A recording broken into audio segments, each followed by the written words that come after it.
Transition awareness breathing. Feeling grounded for both children and parents is essential for healthy living and learning. Join Eartha Powell on this series for tips and tools for creating a harmonious environment for learning. Transition awareness breathing will help you and your child find an individualized path to tackle change, promote lifelong learning, and discover new approaches to calmness. Hi, welcome back. Thank you for joining me today on Transition Awareness Breathing Podcast. This is Eartha. And in our previous sessions, we have been taking a lot of time talking about our body's reaction to stress and anxiety and some of the physiological changes that can occur if we keep our body in a stressful kind of condition. Well, I would like to consider that, if you don't mind, we slow things down a little bit, because I want to suggest that we visit a basic skill of mindfulness and kind of talk about that basic skill, and then bring everything, well, I don't know if we have time to bring everything, but to bring most of the things that we have talked about so that we can visualize and practice our mindfulness skills with more confidence. Before I get started, I would like to thank Web Talk Radio for allowing me to have a platform to bring Transition Awareness Breathing Podcast to you. And I would like to thank my producers, Mary Lou and Sam, for making Transition Awareness Breathing Podcast available to you wherever you go. Okay, now let's get down to basics. The mindfulness skill I would like to invite us to revisit is awareness. Awareness is such a foundation to mindfulness. And the reason why I say that is because I think most people have the skills already to practice awareness even without the knowledge of mindfulness. Now, when I say that, I don't mean practicing awareness necessarily in a way that addresses changes in the body, but I think awareness is a natural response to that all of us have in response to our safety and to our survival. For instance, even a baby, have you ever noticed that some children will shy away from other children or grown-ups? There's something about that other person. It's something that makes them uncomfortable, something, whatever it is, there's an awareness. And they can let us know, the moms and the dads, that I don't feel comfortable with this situation. Remember taking your children to the first day of school or to preschool, and, how important it is to gradually let, your child know where they're going, who's going to be there, what's going to be about. And that way they'll feel safe, secure, and familiar. We're helping them build an awareness of a safe environment. And so that's how come, I I mentioned that I think awareness is such a very strong foundation of mindfulness because it's something that we have, but we're going to use what we have to help bring ourselves down to calmness.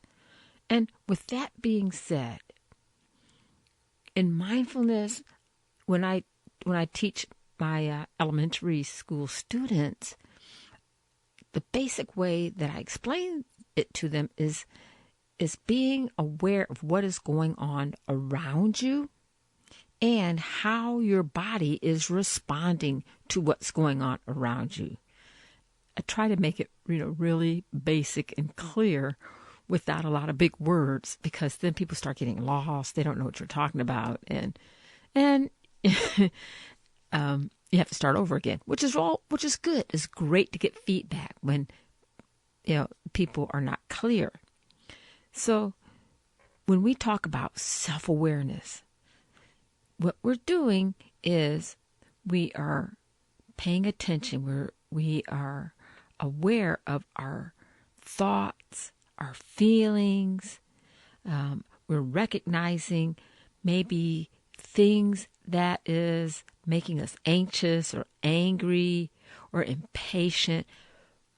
Now, with that being said, with this foundation that we're talking about, awareness, there's some elements that go into play with awareness that I want to visit.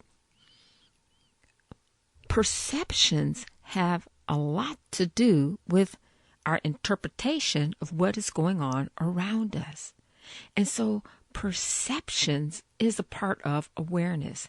And that depends on our experience, on our culture, on the environment.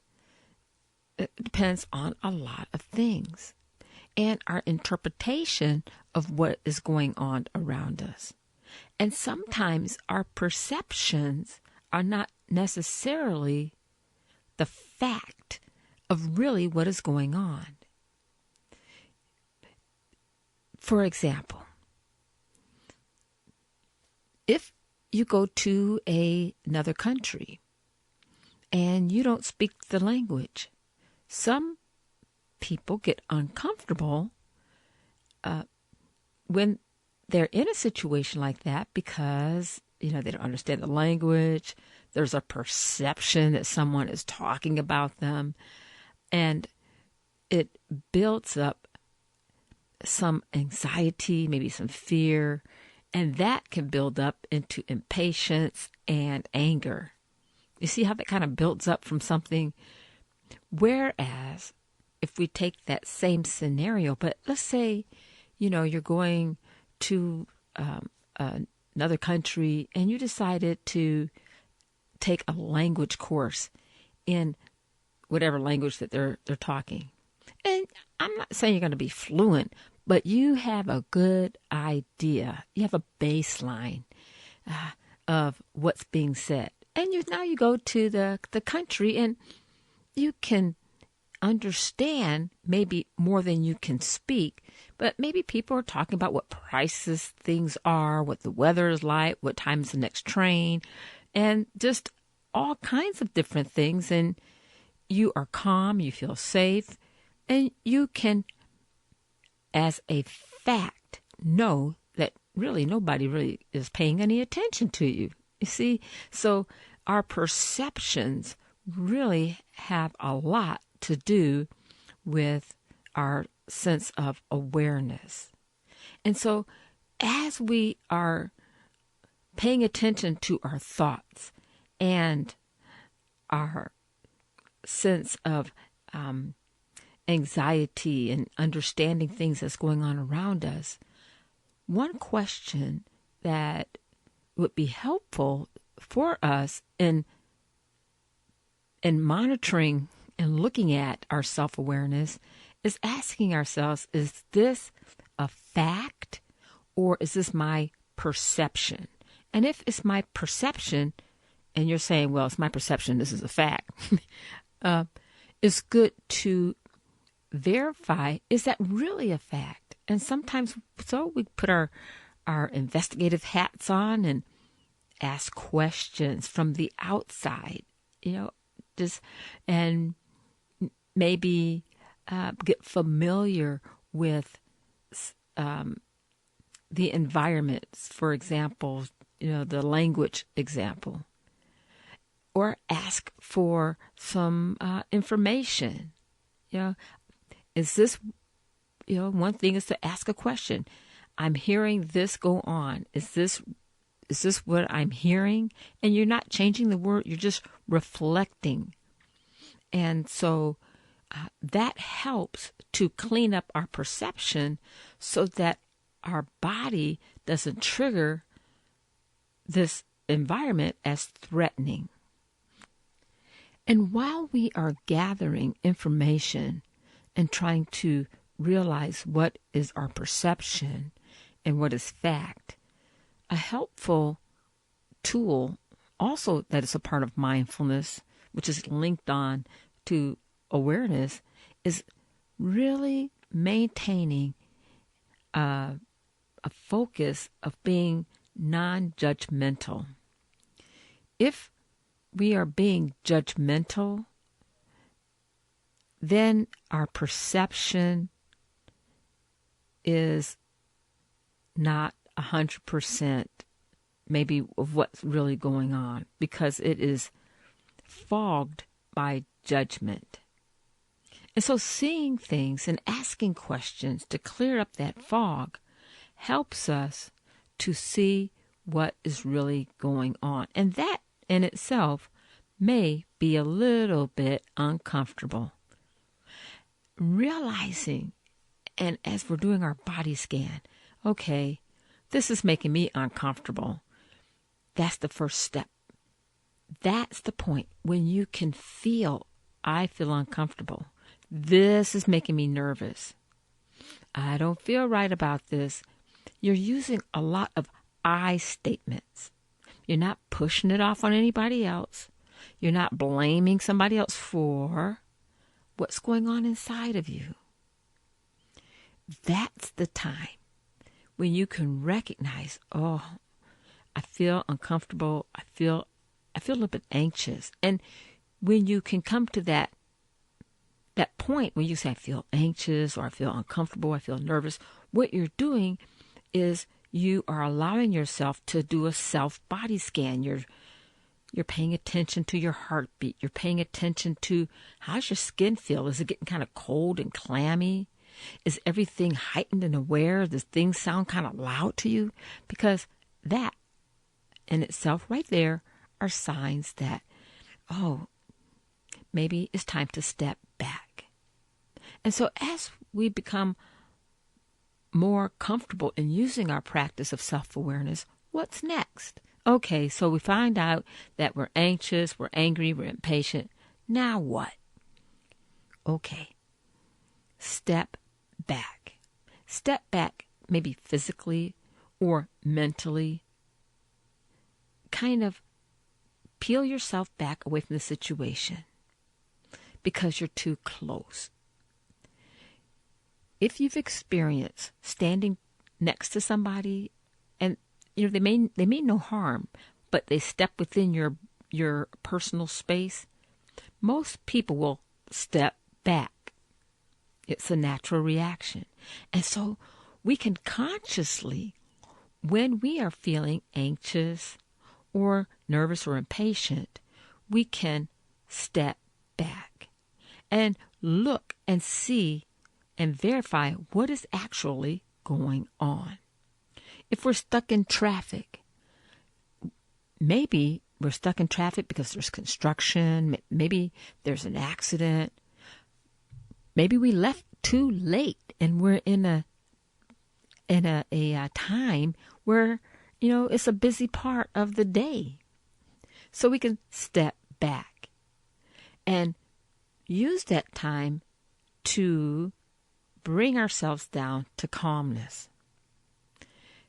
That helps the cortisol levels decrease. And when we keep ourselves in calmness, our judgment is clear. We can think clearly. We can we can act clearly instead of react. Because when we react, well, then you have well, you don't have to, but this is what usually happens. We react, and then we're trying to defend the reaction. And that is the buildup of the reaction, and then more cortisol and epinephrine, and then things get really, really stressful. But isn't it good to know that we do have a tool that we can use before we can get to that point? Now I think that is so great to know, that we have a choice. We have a choice. And once we step back and look at what's going on, open our mouth and say, okay, this is what's going on. And then practice taking a breath. The body will listen to you and it will respond. And you may have to take some nice, easy breaths, not hyperventilating, but an easy breath in the nose and out the mouth. Listening to mindfulness music, helping yourself and changing your environment into a calm state, and hearing, music without words is what I'm referring to. It can be whatever style you like, but it's something that can help soothe and bring the body down to calmness. Well, I hope this was helpful, and I encourage you this week to practice awareness. We talked about cortisol levels in our previous sessions. We've talked about allostatic loads, and all those things are response to stress or anxiety, or, the body is trying to protect itself. So let's stop and step back and practice the skill of awareness. Thank you for joining me today. I look forward to talking to you next time. Have a great day. Be sure and pick up a copy of Eartha's new book, Tab Mindfulness, Awareness and Coloring Activities in a Pandemic World. It's not just an ordinary coloring book. It features 23 illustrations to stimulate thought, relaxation, and creativity for anyone between the ages of 4 and 94. Increase your positive self-talk energy. Unlock new creative paths. Transform your time once or twice a week to create beautiful art while strengthening confidence, building positive self-talk, and sensitize self-awareness. Tab Mindfulness, Awareness and Coloring Activities in a Pandemic World. It's available now at Amazon.com.